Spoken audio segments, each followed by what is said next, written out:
오늘은 알라가 뽑아든 검이라 불리는 이슬람의 명장 할리드 이븐 알 왈리드의 이야기입니다. 한 명의 사람에게 알라가 뽑아든 검이라니 너무 과대평가가 아닐까 생각이 드실지도 모르지만 당시에는 너무 위대해서 신격화까지 되었던 인물입니다. 사실상 전쟁의 신이죠. 할리드는 정통 칼리파 시대 때 이슬람교를 엄청난 속도로 확장시킨 이슬람 제국의 장수입니다. 미국의 군사 잡지 암체어에서 선정한 100명의 명장들 중 군주가 아닌 인물들 사이에서는 독보적인 1위로 몽골의 괴물 같은 장수 수부타이보다 높은 순위를 차지했죠. 수부타이는 채널에 영상이 있으니 참고해주시고, 일각에서는 할리드가 존재하지 않았다면 현재의 이슬람은 존재하지 못했을 것이라고 평가하고 있습니다. 얼마나 대단했길래 이 정도의 평가를 받는 것일까요? 할리드 이야기 본격적으로 시작해보겠습니다. 할리드는 이슬람에서 상당히 중요한 인물이기는 했지만 처음부터 무함마드 편에서 싸운 건 아니었습니다. 할리드의 아버지는 새롭게 등장한 선지자 무함마드를 그리 곱게 보지 않았죠. 아버지의 뜻을 따른 할리드는 자연스럽게 무함마드의 반대편인 메카의 편에 서서 활동했습니다. 사실 할리드의 아버지뿐만 아니라 대부분의 사람들은 추방당한 무함마드와 이슬람에 상당히 적대적이었죠. 할리드가 이슬람교로 개종한 것은 627년 아랍인들과 유대인들이 메디나에서 벌였던 트렌치 전투 이후였습니다. 트렌치 전투에서 메카가 패배한 이후 할리드는 형의 끈질긴 설득으로 무함마드의 곁에 서게 되죠. 할리드의 신화는 여기서부터 시작됩니다. 할리드가 이슬람으로 개종한 이후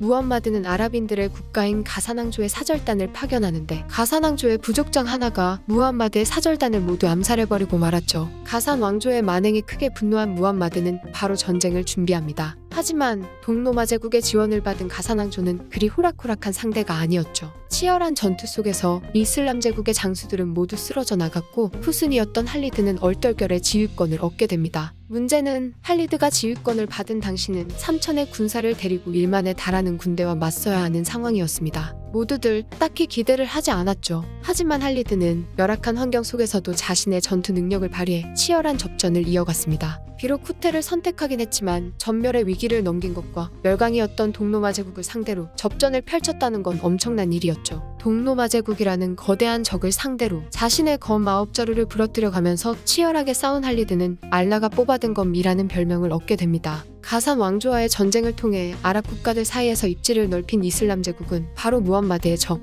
메카를 상대로 원정을 시작하죠. 할리드를 필두로 한 메카 원정은 성공적으로 마쳤지만 무함마드는 세상을 떠나게 됩니다. 무함마드의 죽음 이후 정통 칼리파이자 최초의 칼리파로 아부 바크르가 즉위하게 되고, 동시에 이슬람 세력들은 하나둘씩 자신들 본인을 사도라고 칭하며 분열하기 시작했죠. 이슬람이 칼리파를 인정하는 수니파와 그렇지 않은 시아파로 갈린 것도 이 시기였습니다. 분열된 이슬람은 이곳저곳에서 반란이 일어나기 시작했고 할리드는 곧장 반란 진압에 투입되었는데 6천의 병력을 이끌고 15,000에 달하는 반란군을 모두 격파하면서 아부 바크르의 총애를 얻게 됩니다. 동시에 할리드의 활약 덕분에 분열했던 부족들은 다시 모이기 시작했고 아라비아 반도는 이슬람 세력으로 하나가 되죠. 할리드를 앞세워 통일에 성공한 아부 바크르는 이슬람 제국을 넓히기로 마음먹고 할리드를 사산 제국으로 보냅니다. 할리드의 전설은 사실 여기서부터가 진짜이죠. 사산 제국과 이제 막 생겨난 정통 칼리파의 덩치 차이는 생각보다 심각했습니다. 동로마 제국의 지원을 받는 사산 제국의 대군에 비하면 할리드의 군대는 2만이라는 숫자를 넘기기 힘들었죠. 할리드는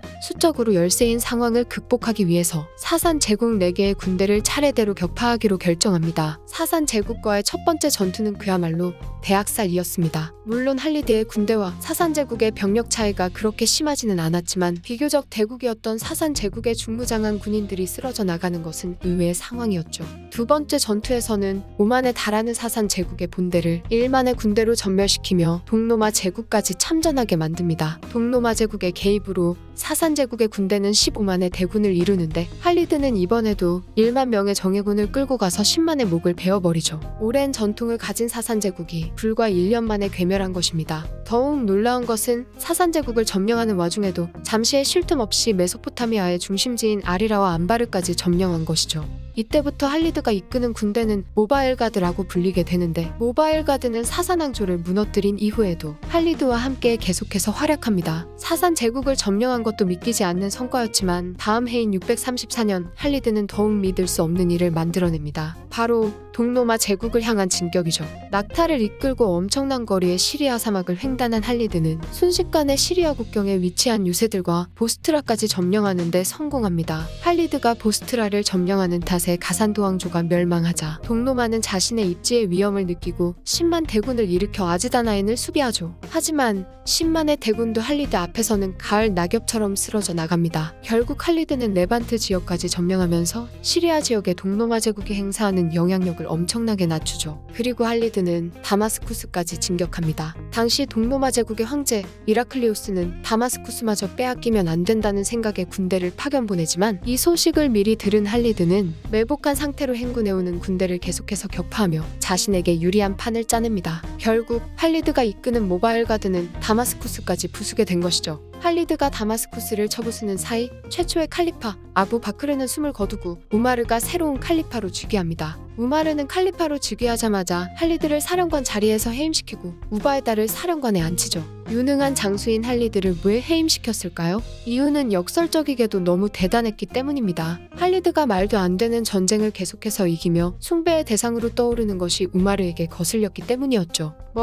어느 정도는 일리가 있는 선택이었지만 문제는 시리아 정복이 점점 장기화되어 갔습니다. 우바에다가 무능한 장수라는 말은 아니지만 아무리 날고 기어도 할리드와 비교할 수준은 아니었죠. 시리아를 점령하지 못해 끙끙거리는 사이에 우바에다는 로마군이 베이루트로 모인다는 말을 듣고 곧장 할리드를 베이루트로 보냅니다. 할리드는 우바에다의 명령에 바로 진격했고 순식간에 전투를 이기는 것은 물론 포로까지 확보하죠. 이어서 파알로 향해 패잔병들을 요르단 강의 강물로 모두 쓸어버리고 파알까지 점령합니다. 이 시기 동로마 제국도 반격을 준비하고 있었는데 동로마 제국의 장군 테오도로스를 중심으로 다마스쿠스 탈환 작전이 짜여졌죠. 문제는 이걸 또 에메사로 향하던 할리드에게 들켰고 다마스쿠스 작전은 실패로 돌아갑니다. 덕분에 할리드는 에메사도 손쉽게 점령할 수 있었죠. 더 이상 패배를 반복하면 위험할 수도 있었기에 동로마 제국의 이라클리오스 황제는 협상을 시도하지만 생각처럼 되지 않았고 상황은 더욱 악화되어 이라클리오스가 직접 지휘하는 황제군이 출격하기에 이릅니다. 이번에 지면 정말 큰일이었죠. 같은 시기 평소에 자신을 믿고 따르던 우바에다에게 사령관직을 양보받은 할리드도 야르무크강에서의 전쟁을 준비하고 있었습니다. 이번에도 역시 할리드는 수적으로 많이 불리했죠. 4만의 군대로 20만에 육박하는 로마군을 물리치기란 정말로 힘들어 보였습니다. 하지만 할리드는 이번에도 말도 안 되는 일을 저질러 버리죠. 황제가 직접 지휘하는 로마군을 거의 전멸 직전까지 몰고 갑니다. 이 전투 때문에 동로마 제국의 군대는 복구가 힘들 정도로 초토화되었고요. 황제마저 무너뜨린 할리드는 로마군이 약해진 틈에 예루살렘과 칼키스 그리고 알레포까지 점령하는 데 성공합니다.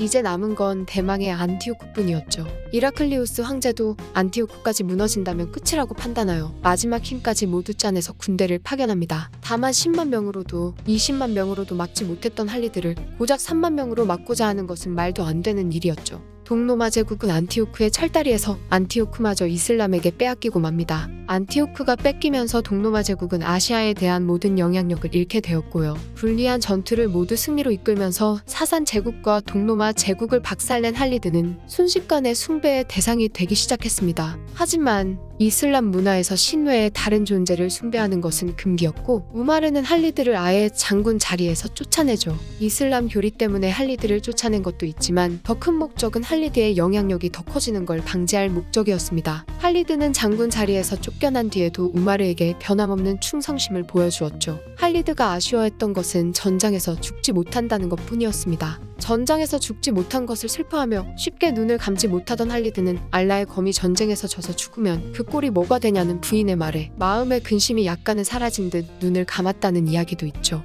확실한 건 장군 자리에서 해임당한 이후 자신이 정복한 땅 에메사에서 눈을 감았다는 사실입니다. 할리드가 에메사에서 눈을 감게 되면서 생전에 단 한 번의 전투에서도 패배하지 않은 무패의 신화를 완성한 것이죠. 단 한 번도 패배한 적이 없는 명장 알라가 뽑아든 검이라 불리는 할리드 이븐 알 왈리드의 이야기. 이번 편은 여기까지입니다.